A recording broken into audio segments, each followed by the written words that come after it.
It's a lot of recording devices. It's like if it takes your soul, like my soul's gone.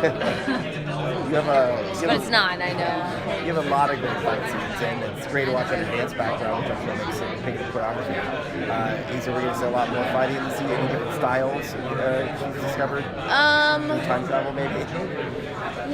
As of now, no. Though I do, one of the things that I want to try to do is put more character moments inside the fights. And I want Sara to get hurt or to not seem so invincible. Instead of just everyone is dead. I want to be take a hit and or get tired. And I think that'll be a new kind of fun way to maybe put some humor into the fights as well. But I like the way that she fights, so I think we'll kind of keep the style pretty similar. The death of Laurel happened on another show, and you get to visit it in the season finale. Was that an especially emotional way to deal with it?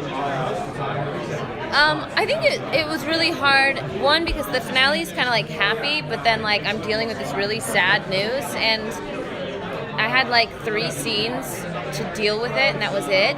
When it's something that I wish I want an entire episode to deal with this, and go through it. And we had to figure out, okay, how does Sara find out and go through all the stages of grief and get to the point where she can go and finish this mission. So that was a challenge, and worked a lot with Mark and getting the scenes just right to make sure that we're really doing it justice. Just how serious and affected Sara was by this news, and it carries on into this new season. Sara's not over it. It's not over for her yet. Did you hear about it when it happened on Arrow? For the longest time, God, there was, because in the pilot episode, or the first episode of Arrow this last season, Steven's standing at a grave, the Arrow's standing at a grave, and no one knew whose grave it was, and then the producers are like, it's somebody big, and we're like, who is it? And nobody knew. And Caity didn't even tell me, and so I didn't find out until right before we were shooting the stuff. They were really good about keeping those things a secret, and I was heartbroken. Now that basically the 2 relationships that Sara had on the ship, those 2 characters are sort of gone. There's Captain Cole and Hawk Girl. Yeah. They were, thank you. Those are the really solid relationships that Sara had, and they're both not on the ship anymore. And her sister's gone. Everyone I love dies. Stay away from me.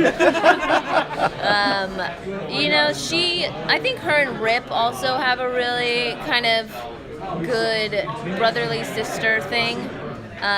So she's still got friends on the ship, and I don't know, maybe her and Rory will become friends, and it's fun to work all the different dynamics with each of the characters. Though Sara and Snart were my favorite thing. I was really bummed that it had to go.